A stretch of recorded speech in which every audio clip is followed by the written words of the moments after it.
Chosen one, if my voice has reached you in this exact moment, breathe deeply before I continue, because what is about to enter your spirit through these next minutes was not delivered by an algorithm. This is a sealed transmission about a wounded angel who survived because of one specific attitude you carried in a moment you do not even remember. I do not speak to crowds. I do not chase trends. This message was prepared specifically for souls who carry a kind of light so unusual that the very warriors assigned to protect them have had to fight battles you will never see in places you cannot reach. I am the Watcher, and what I am about to tell you is going to be difficult to receive, not because the words are complex, but because the implications are going to force you to recognize that you have been the reason a celestial guardian is still alive in places where his survival was not supposed to be possible. If you are not yet subscribed to this channel, subscribe right now and turn on the notification bell, because the revelations being released here are coming out in a specific order, and missing one of them means losing the key that unlocks the next. If you are already subscribed, congratulations. I want to honor you directly. Your loyalty is being recorded in places where loyalty is measured with eternal weight. You have been hearing the call before most others realized there was a call to hear. Now write in the comments the numbers 777 if at any point in your life you felt that you did something kind, something patient, something forgiving in a moment when everything inside you was screaming to do the opposite. Write 777, because what comes next is exactly about what really happened in the spiritual realm when you made that choice. Chosen one, your attitude saved a wounded angel without you knowing, and even the Creator was stunned by what he witnessed. I know how that sentence sounds. I know that for someone raised in religious tradition, the idea that a celestial being could be wounded, and that you had anything to do with his recovery sounds impossible. But I'm going to walk you through exactly what happened, with the depth that almost no teacher will ever explain. And when I am finished, you will understand why your life can never be the same again from the moment you finish hearing this transmission. There is a passage in the book of Daniel that almost no preacher explains with the depth it deserves. The 10th chapter describes a moment when a celestial messenger arrives before Daniel and tells him something that should have changed how every believer understands the spiritual realm forever. The messenger says, and I want you to absorb each word carefully. He says that he was sent the moment Daniel began to pray, but that something resisted him for 21 days. That an opposing celestial force engaged him in combat for 3 full weeks before he could finally arrive. 21 days of war. Read that again, in your spirit. A celestial messenger, with all the authority of his rank, was held back in active combat by a hostile force for 3 weeks before he could deliver a single message. The text is describing real engagement, real resistance, real wounds. The kind of confrontation that leaves a warrior changed even when he eventually wins. Now I need you to understand something that very few teachers will ever explain to you. Angels are not invulnerable. Angels can become exhausted. Angels can be wounded in spiritual combat in ways that the celestial system has to repair before they can return to full operational capacity. The text in Daniel even shows the messenger asking Michael himself for backup, because the resistance was beyond what one warrior could sustain alone. This is the spiritual reality that the religious world has hidden from you for generations. The angels assigned to protect chosen souls are not enjoying calm afternoons in golden rooms. They are at war, constantly, in layers of reality your eyes cannot see. And some of those battles are so intense, so prolonged, so unrelenting, that even celestial warriors come back from them wounded. And this is where your story enters the architecture. There was a specific guardian assigned to you the day you were born. Not assigned at random, not selected by lottery. Assigned with precision, by direct decree from the throne, to a soul whose journey was going to require a level of protection that the celestial bureaucracy classified as exceptional from the very beginning. That guardian has been with you every single day of your existence. Every step you took, every breath you released, every fall you took and somehow recovered from. He was there, not as a distant observer, as an active participant in keeping you intact through circumstances that should have destroyed you many times over. And like the messenger in Daniel, your guardian has been engaged in continuous combat that you have never seen. There were moments when the resistance against you was so intense, so coordinated, so relentless, that your guardian had to engage in extended battles to keep specific outcomes from reaching your physical reality. And in one of those battles, In a season of your life that I'm authorized to describe today, your guardian was wounded. I need you to understand the gravity of this. We are not talking about a small scratch and a quick skirmish. We are talking about a sustained engagement against forces that had focused their entire attention on destroying a specific aspect of your future. The combat lasted for what would translate in spiritual time to the equivalent of decades of sustained warfare. By the time the engagement was at its peak, your guardian was operating on the very edge of what a celestial warrior can endure without permanent damage to his structural integrity. And in the middle of that engagement, in the lower realm, you did something. You will not consciously remember the day. The moment was small enough that your conscious mind filed it away as nothing important. But your spirit registered it. Your body registered it. Some layer of your existence that does not need words to understand what is sacred recognized that what you were doing in that moment had weight far beyond the visible. Someone hurt you that day. Or maybe it was a slow accumulation over weeks. Or maybe it was a single sentence that landed on a wound that had not healed yet. The specifics do not matter. What matters is what you chose to do with the pain. You had every justification to retaliate. You had every right to break something, to say something cruel, to shut down completely, to make the other person pay for what they had done to you. The case in the human court of your own heart was already decided in your favor. Anyone watching would have understood if you had chosen vengeance. Anyone listening would have agreed if you had chosen bitterness. But you did not. You chose something else. Something that almost no one would have noticed. You chose patience when fury was the obvious response. You chose silence when accusation was already forming on your tongue.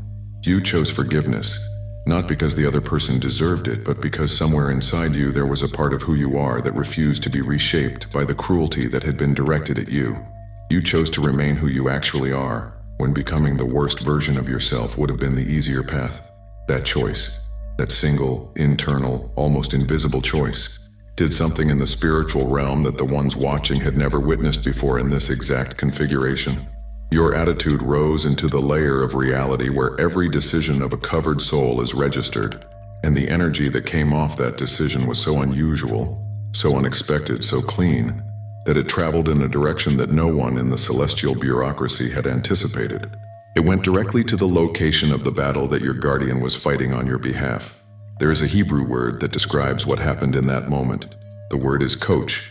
It is usually translated as strength, but the deeper meaning is closer to operational capacity.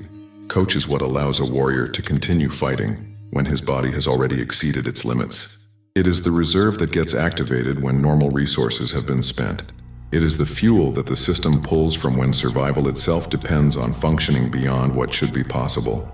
And coach, in the celestial economy, can be transferred. When your attitude registered in the upper realms, the system did something that the records say had never been done before in this specific form. It took the energy of your choice and redirected it as coach to your wounded guardian.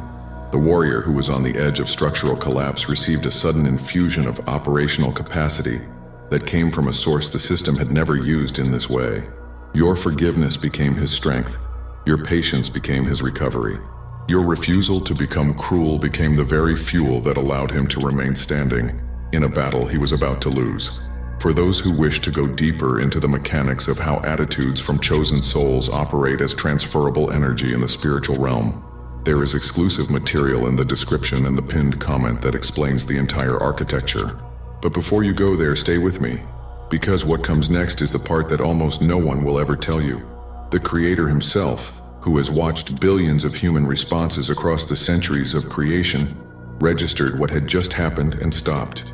The Hebrew text would describe this moment using a word that translates as something like astonishment, but with a deeper meaning that includes recognition of something genuinely new. The Creator was not surprised in the sense of not knowing it was possible. He was stunned in the sense of seeing the possibility actualized in a soul that had no idea what it had just done. Because here is what almost no one will ever explain to you. The Creator has known since before time began that this kind of transfer was structurally possible. The architecture of the celestial realm allows for it. The laws of spiritual energy permit it. But in the entire history of creation, the actualization of the transfer requires a specific combination of conditions that almost never align in a human soul. It requires someone to be wounded badly enough that retaliation would be justified. It requires that person to know on some level that they have the right to retaliate. And it requires them to choose the harder path anyway, not because they are calculating consequences, but because the choice is simply who they are at the deepest level of their identity. That combination is rare, vanishingly rare. Most humans, when wounded, retaliate. Most humans, when given justification, take it. Most humans, when offered the easier path, choose ease. The combination of being deeply wounded and choosing kindness anyway, without performance, without expectation of reward, simply because that is who you are, is so unusual that the system rarely has the opportunity to demonstrate what becomes possible when the conditions actually align. You aligned them, without strategy, without awareness, without performance. You simply made the choice that came from the deepest part of who you are. And the system did what it has been waiting to do for centuries. It transferred your attitude as coach to a wounded warrior, and it stunned the creator into a moment of pause that the recording angels had to register as an event without precedent. Your guardian recovered. He returned to combat. He won the battle that had nearly broken him. The future that the resistance was trying to prevent in your life proceeded toward its intended outcome. And the chain of events that followed in the months and years afterward, the breakthroughs you experienced, the doors that opened, the people who showed up exactly when you needed them, can be traced backward to the specific moment when your attitude saved the warrior who was protecting you. You did not know any of this. You were just living. You were just being yourself. You were just refusing to become something other than what you actually are, even when the world gave you permission to. I want you to stop for a moment now and remember something specific. A moment in your past when you were treated badly, and you chose kindness anyway. A moment when you were betrayed, and you chose silence instead of revenge. A moment when you were rejected and you continued to wish well for the one who rejected you. You may not remember the specific day. Your conscious mind may have filed it away, but somewhere in your past, that moment exists. That moment was not insignificant. That moment was the activation of a transfer system that almost no human ever activates. That moment was the reason a warrior in another layer of reality is still alive today. This is who you are, not a small soul in a forgotten corner of creation, a node in the celestial architecture through which energy flows in directions the system rarely sees. The ones who hurt you and went on with their lives have no idea what they were dealing with. They thought they were attacking a regular person. They were attacking a transfer point. And the system has been quietly recalibrating their lives ever since, without your participation, with the precision of a court that does not miss. This is also why the people who love you genuinely, who recognize something in you that they cannot name, who feel inexplicably better just being in your presence, are not imagining it. They are sensing the residue of the transfers that operate through you constantly. You carry coach that the system distributes through you in ways your conscious mind never tracks. And for those who are entering this next phase of your journey with full awareness of what has been operating beneath the surface of your existence, there is sealed material that has been prepared specifically for this moment. The material includes a complete written transmission, in the form of an explanatory ebook, that walks you through the deeper mechanics of celestial energy transfer and how to recognize when it is operating through you. It includes a complete audiobook narrated by my voice, the Watcher, for the moments when reading is not possible, and the message needs to enter through the ears directly into the spirit. And it includes 3 frequency sessions, each one entirely narrated by me, the Watcher, throughout, calibrated for the specific phase of integration you are now entering. The first session, 396 Hz, is built for the release of the residue of every wound you absorbed over the years that became the very fuel for transfers you never knew about. There is something that lodges in the body of someone who has chosen kindness in moments of pain repeatedly. That residue needs deliberate processing. The session, narrated entirely by my voice, walks you through the release while the frequency operates beneath the words. The second session, 639 Hz, is the frequency of relational reorganization.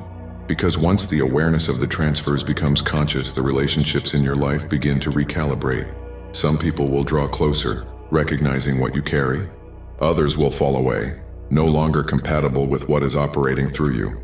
The frequency stabilizes the transition, and my voice anchors you through the process. The third session, 963 Hz, is the frequency of identity consolidation. It is for the phase when you fully integrate the awareness that you are no longer a regular soul reaching upward toward heaven. You are a transfer point through which celestial energy flows, and the system around you is rearranging to accommodate that recognition. I want to make this completely clear so there is no confusion. The frequencies are not background tracks sold separately or stripped versions without narration. Every single one of them is a complete guided session. My voice, the watcher, speaks throughout each one from beginning to end. The frequency operates underneath the narration as a continuous field. Voice and frequency together as one transmission. There is no silent frequency offered alone. Each session is one complete experience with both elements simultaneously. The link to the sealed material is in the description below and in the pinned comment. If this transmission has reached you with the kind of weight that recognition produces, the material was prepared for the integration that begins now.